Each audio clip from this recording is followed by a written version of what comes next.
Constable, protected by Dettol, Banega Swasth India, at the Bank of Baroda Mughal tent. We are delighted to introduce What Happens in Kabul Doesn't Stay in Kabul. The final collapse of the decades-long Western mission to Afghanistan, the United States withdrawal, saw the shocking fall of the Afghan capital to the Taliban in a matter of few hours. A session examining the unravelling of Afghanistan, specific histories and circumstances, the question of American power and credibility, and the global effects of the rapid transition in Kabul. Journalist and author of Shadow City, A Woman Walks Kabul, Taran N Khan, Mujib Mashal, and Mahfuz Anam are in conversation with diplomat and writer TCA Raghavan. Taran is a writer and journalist in Mumbai. She is the author of Shadow City, A Woman Walks in Kabul, which won the Stanford Dolman Travel Book of the Year Award and Tata Literature Life First Book Award. Mahfuz Anam is the co-founder of the Daily Star, Bangladesh's leading daily, and is its editor-publisher from 1993 till date. He worked for UNESCO in Paris, New York, and Bangkok, and was a member of the Mukti Bahini. He joined Bangladesh's regular army and was trained by the Indian Army at Murti in West Bengal. Mujib Mashal is the South Asia Bureau Chief of the New York Times, based in New Delhi. He was previously the paper's senior correspondent in Afghanistan for 5 years until the end of 2020. Born and raised in Kabul, he has a degree in South Asian history from Columbia University. Please welcome TCA Raghavan, who retired from the Foreign Service, Indian Foreign Service, and is the former High Commissioner to Pakistan and Singapore. He is the author of 3 well-received books, including Attendant Lords, Behram Khan and Abdur Rahim, Courtiers and Poets in Mughal India, The People Next Door, The Curious History of India's Relations with Pakistan, and History Men, Jadunath Sarkar, G.S. Sardesai, Raghubir Singh, and their quest for India's past. Over to the panel for what promises to be a very interesting discussion. Thank you very much, and wonderful to be in the JLF again after a gap of 2 years. Thank you.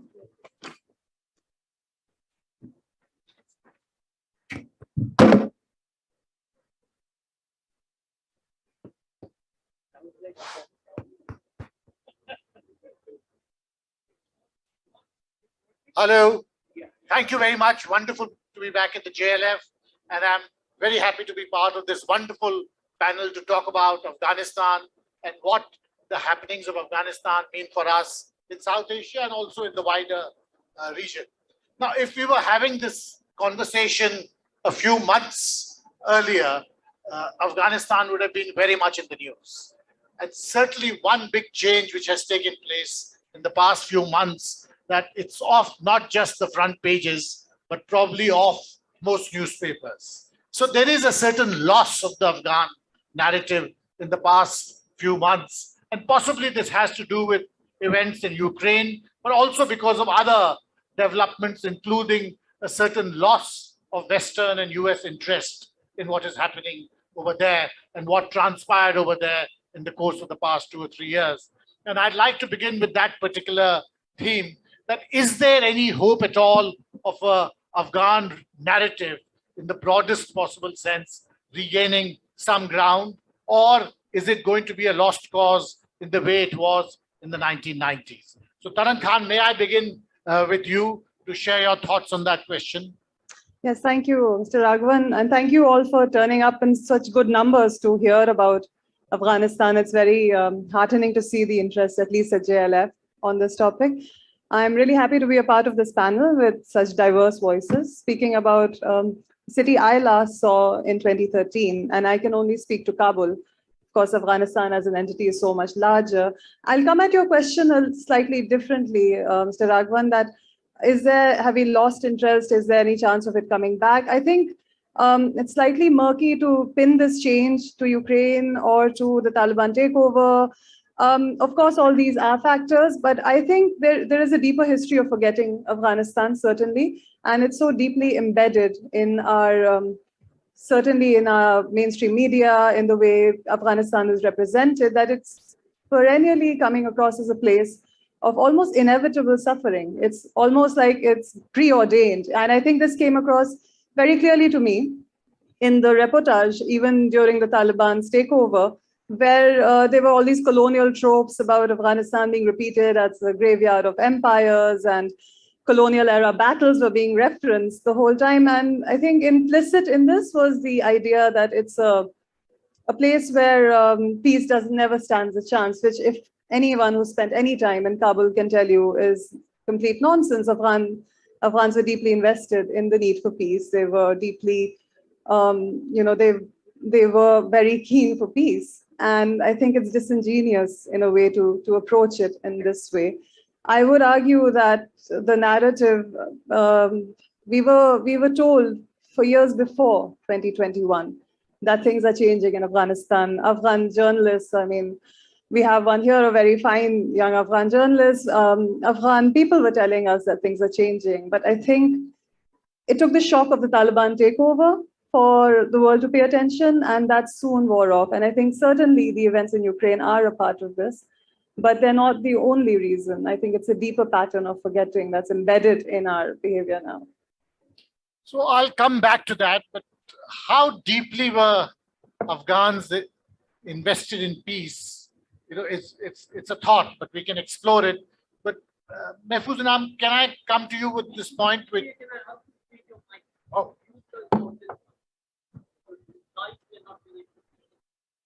This is better.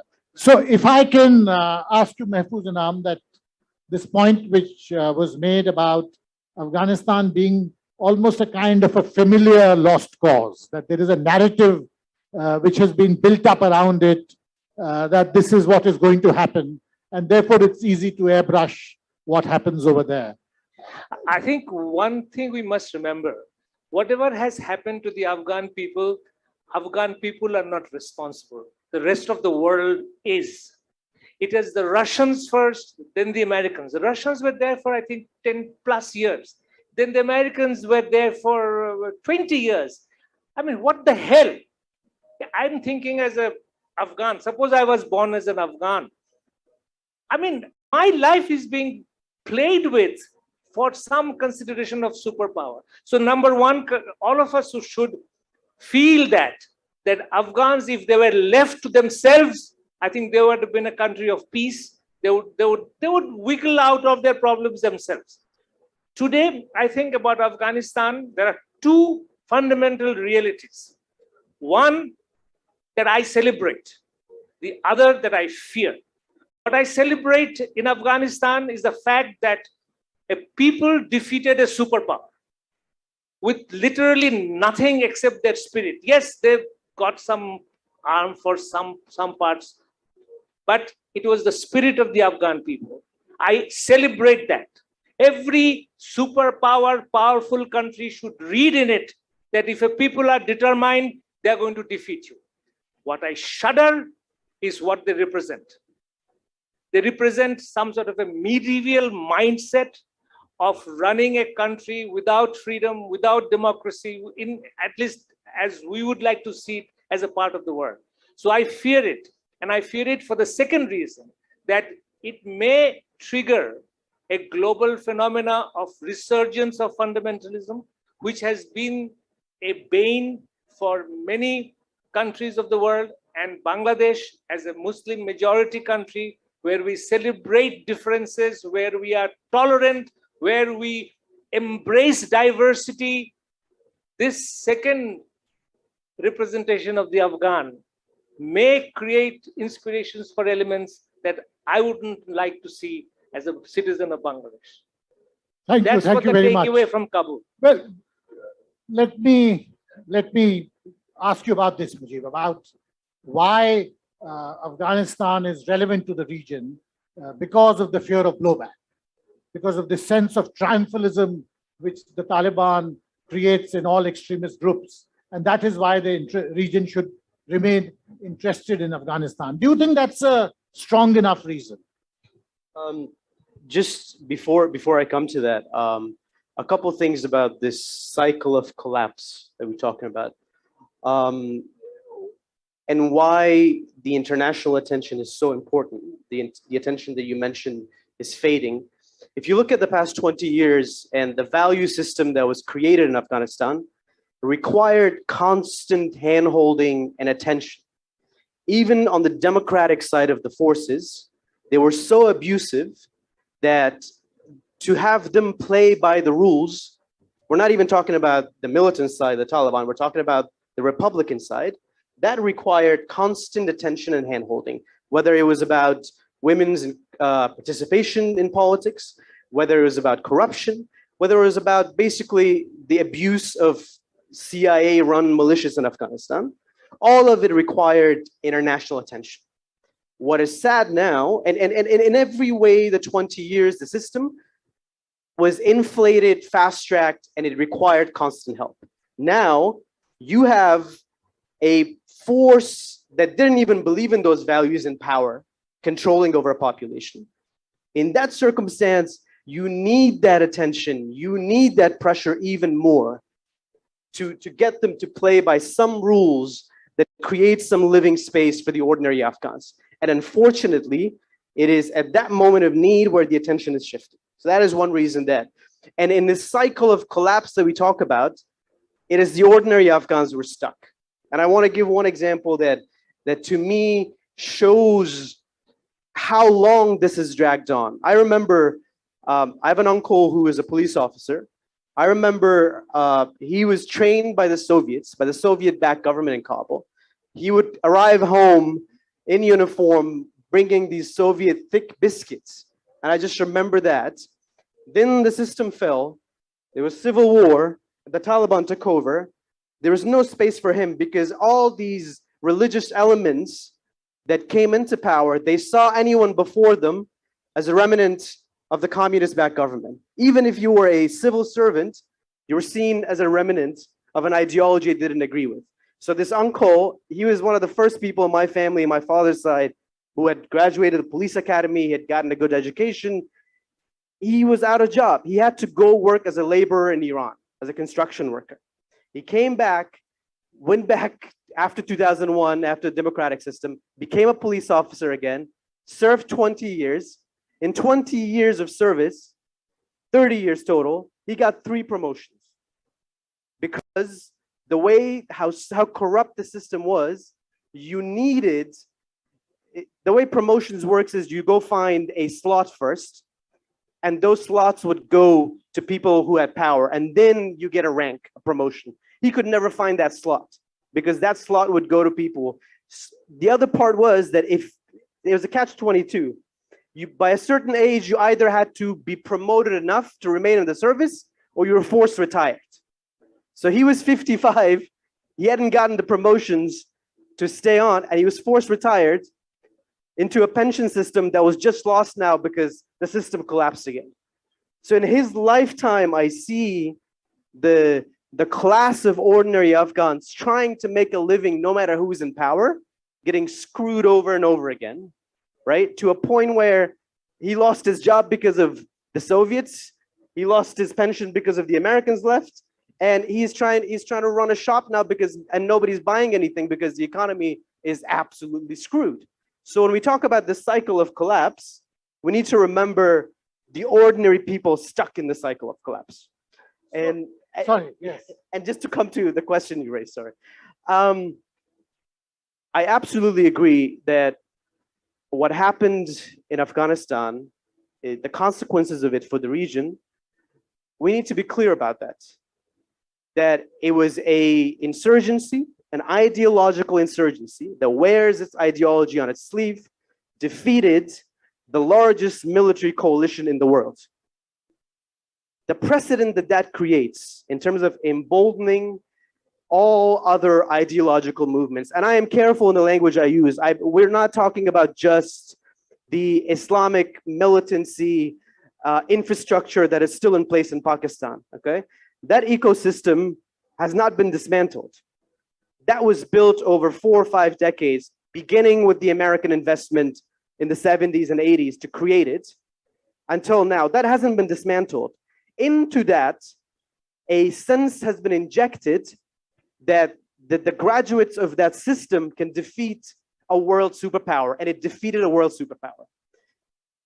That emboldens all the elements that you mentioned, but I want to say it emboldens all militant ideological movements. And I want to say this was an example. I was in Haridwar recently covering the calls that were made out of for genocide and the militant French movement there. This irony was fascinating for me. On the one hand, they say, well, we need to arm up because look, the Islamists in Afghanistan came to power, they might invade us. Then there are videos of Yati Narsinganan telling his supporters to see the Taliban and ISIS as role models. Because when we see a religious movement, an ideological movement use certain tactics to achieve what they want, it will not remain, you know, as inspiration just to their limited. The ramifications will be much larger. The clear ramification being the immediate ecosystem of jihadism we talk about that's been there, but it has wider ramifications too.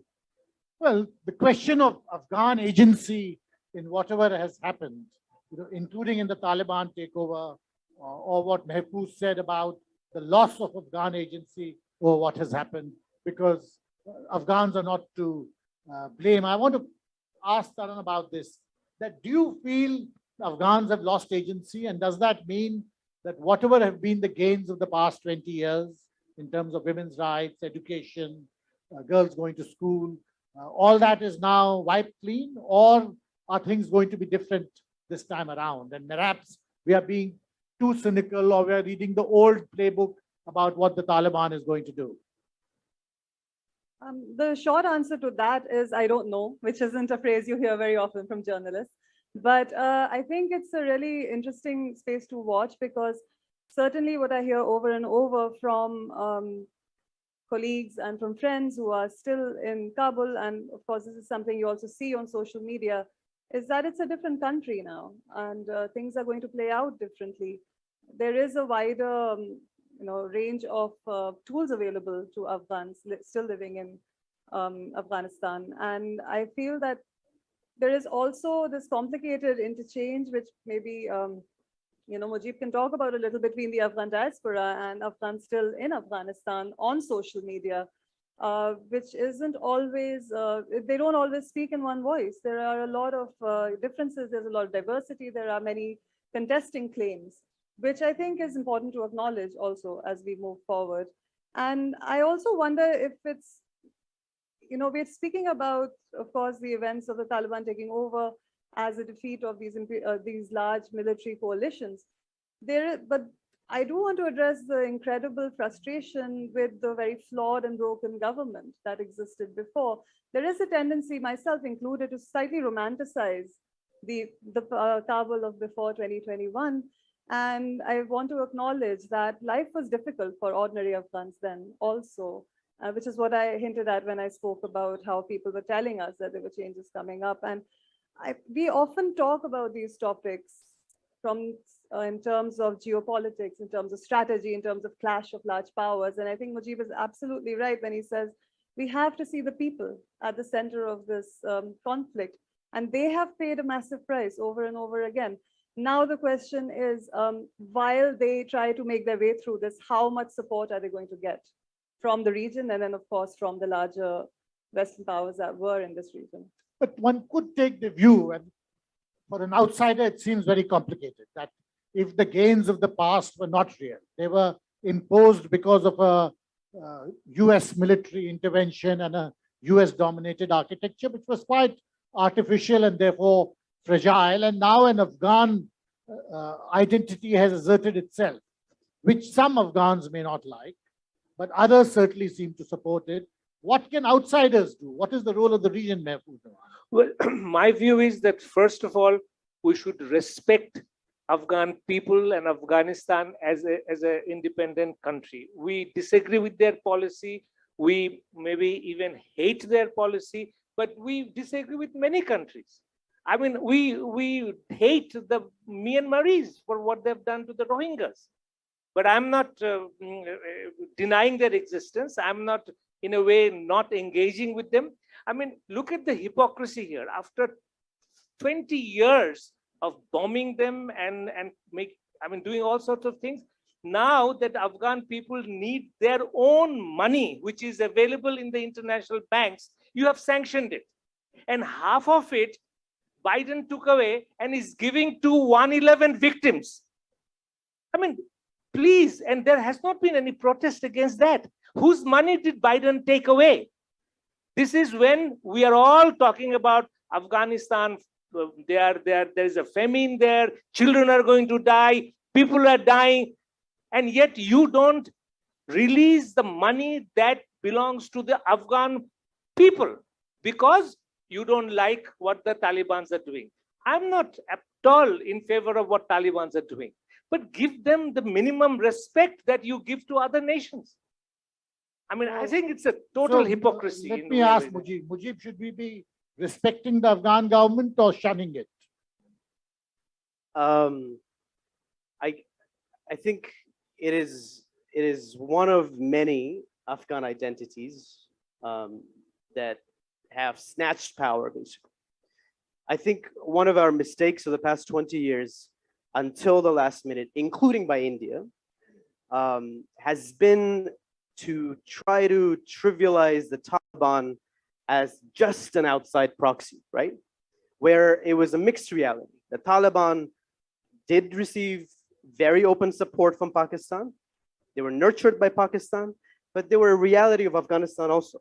That part that they were a reality of Afghanistan was always looked away until they snatched everything. If we had considered them as one of many realities of Afghanistan, we may have had a chance to create a situation where they remain one of the realities of Afghanistan. But what's become now is we've gone from one extreme to the other. And the question becomes, do you acknowledge and recognize this one extreme, which is they're a reality, but they're an extreme, and they're not opening it up enough to acknowledge and allow all the other identities of Afghanistan, which includes the identity of people who grew up over the past 20 years with a value system that is different from 60, 70 years ago Afghanistan, a generation that is connected to the world, a generation that wants to have a choice, a generation that wants to live like everyone else. And on that generation, can you impose one identity? And I don't see it sustainable. It's not gonna last. It may last for a while, but that's just not natural to human spirit, human choice, and to the fact that a majority of Afghans are young. They will put up with it for a while, but eventually you cannot live without that basic dignity of participation, of having a voice, having a choice. So it's a tricky question. On the one hand, the Taliban are a reality. Whether we like it or not, they're not going anywhere anytime soon. They are the most dominant reality. Nobody wants to, nobody that I've talked to in the international community, regional forces, have any qualms about the fact that they are an entrenched, centralized power with full control. On the other hand, what they're doing is against the basic wishes of the population they're ruling over, which is to have a say, have a choice, right? Maybe the only way they can sustain is if they open up enough to create some room. When the peace talks were happening, there was always this conversation, what model does the Taliban want? And the Iran model was often being talked about, a theocracy that allows democratic participation. Everything happened so fast that we didn't even get to discussions of what modalities could be worked out, because for two reasons. One was because of what the United States did, which was to build, build, build, and then abandon. And because of the kind of leadership we had in Afghanistan, which was so narrow-minded and focused on its own power, that we never really got to a real conversation of what compromise could be figured out. Maybe after the fact, maybe after another cycle of trauma, where you saw the visuals of people falling from planes, you saw tens of thousands of people leave the country, maybe after the fact, we will reach a formula that we could have reached before that. Maybe something like that, where you have to accept the fact that a theocratic force has taken firm control of the country that is almost unopposed. Whatever they give us, at least in the immediate term, is out of mercy, not because we have any negotiating leverage with them. So maybe they will understand that they can sustain their power by opening up into a modality where you allow democratic participation, but you maintain some sort of an oversight like Iran does in religious matters and things like that. But May I ask a question? Yes, Mishal, yes. I mean, what is the justification of sanctioning money that belongs to the Afghan people? I mean, who have the right to prevent that? I mean, what's your view on that? I'm sure he agrees with you, but please No, but answer. Yes. he's agreeing, but he's not saying it because he works for the New York Times. Oh, no, I can say whatever I want with the New York Times. I'm sorry. No, I didn't mean to say that. I just think it's a little complicated. On the one hand, I agree with you with the emotional argument that this is not the money of the Taliban government, this is the money of the Afghan people. On the other hand, all of this has happened so fast that you have people like Siraj Haqqani, who is on the international terror list still, running the police force of Afghanistan, right? So if you are the United States, if you are any international power, it's not so easy. You do think about where that money is going. You do want to think about what's going to happen with that money. I have a suggestion that money could be given to the UNFPA, World Food Program, and they can buy food and send it to Afghanistan. I think that's what is being figured out. But even that, ethically speaking, is not right, because the US does not have the right to decide what happens with our money, right? But they're giving it to the victims of 1/11. But there is a more fundamental point. There is a problem at the core of Afghanistan which cannot be solved by external humanitarian assistance.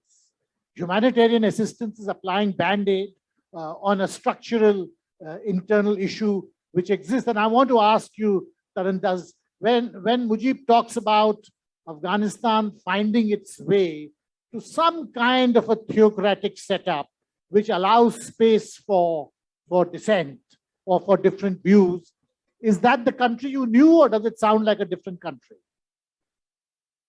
I mean, the city I knew, because I knew Kabul. Yes. Shifted even while I was there. Over the relatively short period that I was there, 2006 to 13, it was quite evident that it was changing, and some changes were positive, as in there was an Afghan middle class that got access to, for the first time maybe, their own homes in the city after decades of living as refugees. There were people who came back to a city where they tried to build a future. And then I saw that change again by 2013, which was my last visit to Kabul. Already friends were either planning to leave or they had left, because in 2014 was a formal end of the ISAF combat operations, which I think has been, again, just forgotten because it took so much longer to actually end the war. But 2014 was a huge landmark at that time. It loomed very large in the imagination. And I think it was already a sense of one arc ending there. Of course, the changes that are unfolding now are deeper in a completely different direction. And I also see remnants of these 20 years will inflect the way that future moves.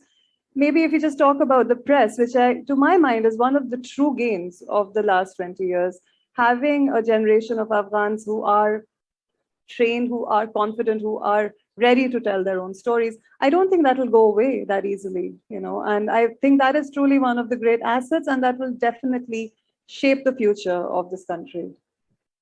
Mahfuz, would you agree that that the gains of the past will remain? Because one could take the view that the gains of the past derive from the US intervention. And now that the US has lost interest, those gains will also become weaker, and gradually an older Afghan identity will assert itself. I mean, I would like to think of, let's say, the Vietnam War. Vietnam is one, Americans were defeated. People, I mean, the West didn't like the regime, the communist regime, but they lived with it. And I think now both the sides of Vietnam are better off. In the case of Afghanistan, if we continue to demonize it, first we demonized them while we were occupying the country. Now that we have been thrown out, we are still demonizing it. This is no solution. Now you're demonizing it by ignoring it, in other words. Right? No, I mean, the Afghan regime is being demonized, that they are the scum of the earth. Obviously, I may sound as if I'm supporting them. I'm not. I'm just saying that people have a right to move on their own. The way they treat their women is absolutely horrendous. Their lack of freedom, everything is definitely condemnable. But the people are hungry now. They are starving. I mean, can't we do something? Just because we don't like their regime, we are not going to cooperate with them in any way? I don't think that's the right position. And that is not going to solve India has sent a huge consignment of wheat, and possibly one big plus. I salute India for it. Otherwise negative situation is that the wheat has actually gone through Pakistan. First time, incidentally, that has ever happened, that Indian wheat has gone through Pakistan to Afghanistan. It was never allowed earlier, so it's a plus. Very good move. But as I said, humanitarian aid is not the answer. The Afghans have to come to some sort of terms with their own politics and their own history, because one lesson certainly is that external intervention in whatever form, whether it is military or sanctions or political, is not going to make things easier. So is there that sense amongst Afghans now, or is there only a predominant sense of betrayal, that things with promises which were made to us were not kept? Or do you think a sense of regaining control of agency is emerging? I think it's a little bit of both. On the one hand, if you look into the history of Afghanistan, this cycle of disruptions we talked about, in that spectrum, 20 years is not a long time to develop, a stable system of participation of. On the other hand, even within those 20 years, every day it was a strong debate that 20 years wasn't fair in terms of ethnic participation, in terms of doing away with old oppressive, ethnic structures and hierarchies, even within that 20 years, right? So now, and that 20 years, as I said earlier, was heavily financed, handheld, manipulated, and fast-tracked by foreign influence. It wasn't organic and slow. It was top-down, it was taking root, but it was inflated from outside. We have to reckon with that reality too. Where we are right now, it's a clash of realities. On the one hand, the values under whatever circumstances, external factors, whatever we talk about, those values have taken root. Simply because those values are fundamental. They may have come off the back of a foreign invasion, but they are basic fundamental values that exist here in India, exist in Bangladesh, exist anywhere around the world. So we cannot label them as foreign values because they are basic about the idea of choice. What shape that choice took historically in Afghanistan may have been different from what shape that choice took over 20 years, what shape that choice takes going forward now, because we have gone back to zero. But the value is fundamental, and you have a majority of the country who are still resisting in the sense of speaking out, when knowing even speaking out brings consequences.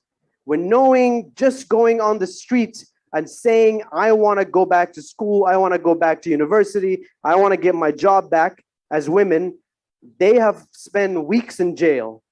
So when that tells you those values are rooted. Those values, we can call those values organic. But this other reality, the Taliban, what they believe in, what part of the country they come from, the grievances they bring, in my mind, were always real.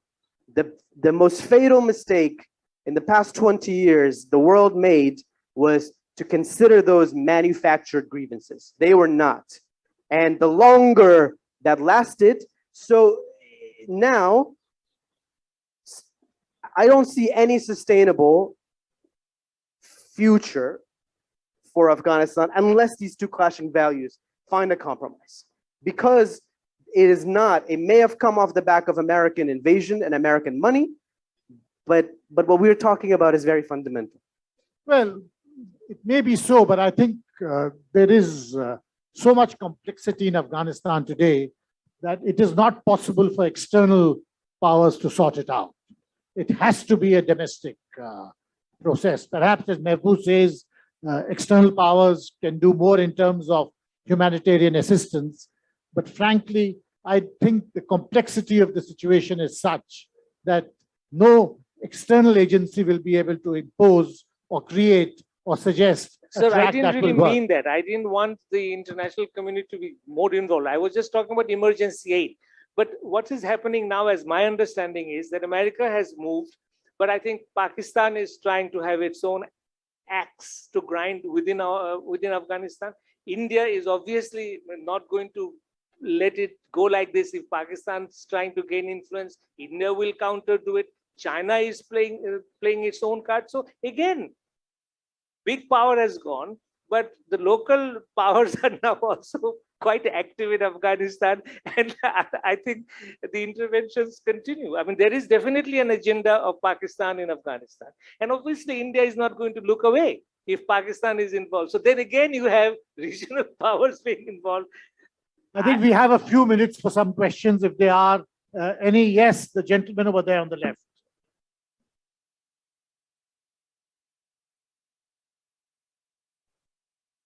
Thank you for the insightful conversation. My question is just along the lines of what is happening right now in the world with Russia and Ukraine. So it took a week for the world to post sanctions, to do other things and see what is happening. Inflation is going up, supply chains are getting disrupted. This all happened in a week when the aggressor was Russia and the party which was affected was Ukraine. But it took 20 years for US to just step out. There was not one discussion of sanctions. There was not discussion of anything. What will it take to level the playing field in the world? What can others do, other countries do, where the aggressors are equally punished for such a law? And let's say Afghanistan and Burkina Faso is suffering, and Okay, Ukraine gets I understand. So, Mujib, what do you think about the New York Times treating Afghanistan and Ukraine differently? This is a question up your alley, Ambassador. This is a much bigger than my pay scale. This is about world order. You have to address that. Any other? Yes, yes, sir. Yes.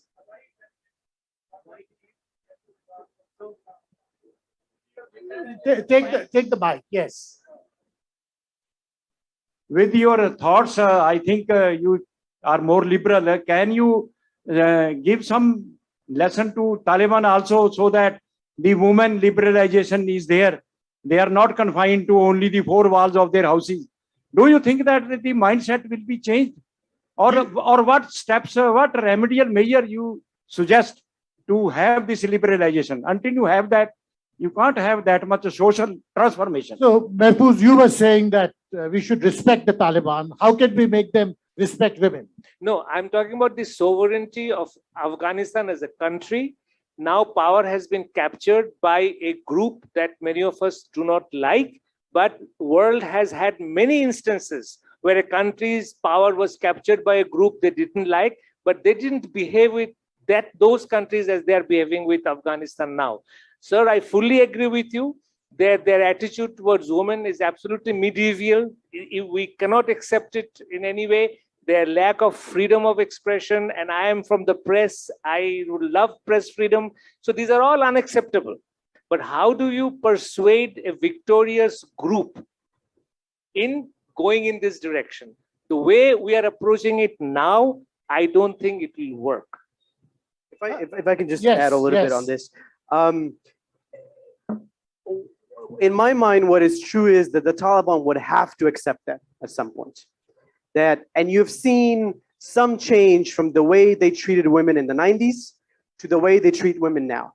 It is marginal, it is small change, but for 5 years, 6 years that they were in power in the 90s, they didn't let girls go to school. Right now, the universities have opened, they have segregated classes, but within 5-6 months, and I have to say, this is why we go back to the first issue we raised, it happened because of international pressure. I don't think it happened because the Taliban are changed or they've changed their worldview, but they are working in an interesting space. On the one hand, the world has accepted the reality that this is the government of Afghanistan. The Taliban want world recognition. So within that space, they have to figure out compromises that makes them acceptable to the world, which brings in the issue of sanctions as well, that the world is holding back money.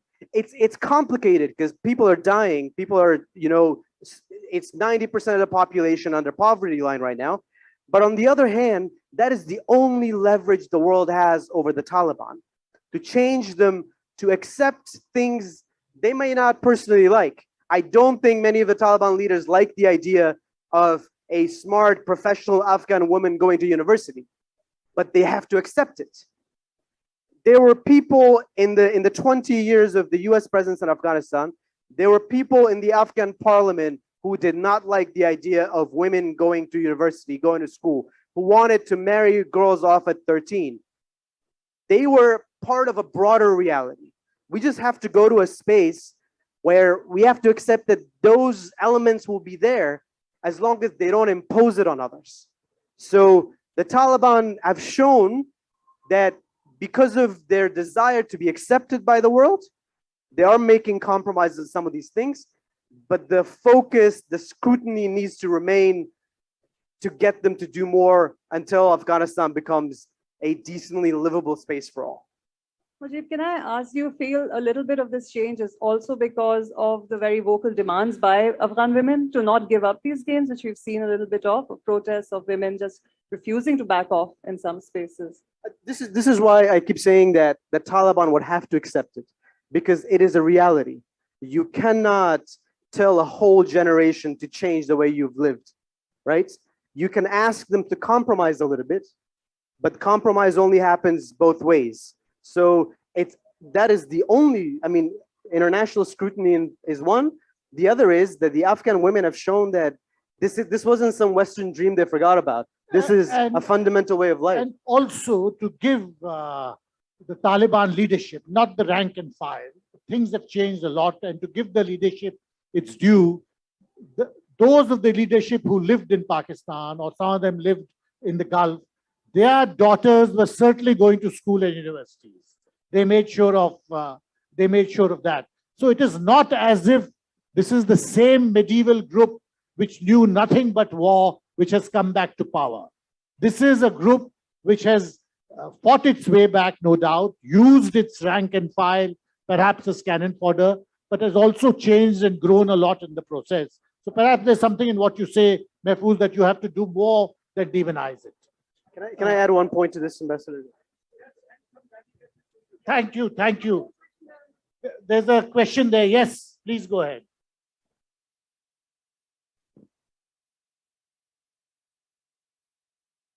Hello, sir. Thank you. I want to know, India's foreign policy has been that the relationship, the power balance between Afghan government and the Taliban should be Afghan-led, Afghan-owned. That has been always India's stand. But now that the Taliban is there on the stage, India's foreign policy has evolved and a little changed. How do you, if briefly you can say India's foreign policy has changed, and how do you see it evolving to the stage where Taliban has taken the central stage in Afghanistan?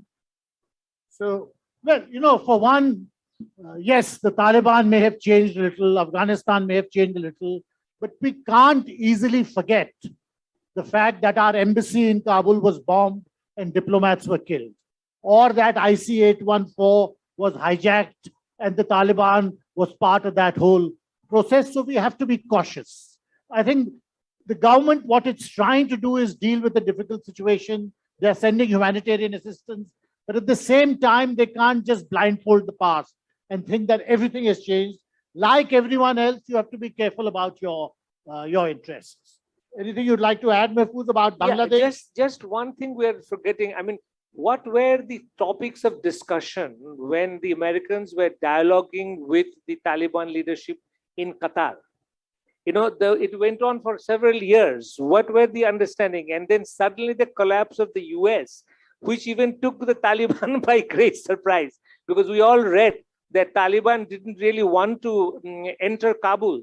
They had reached Kabul and they were waiting outside, and the final negotiations were going on. And then suddenly everything inside Kabul, that's what we read from the New York Times.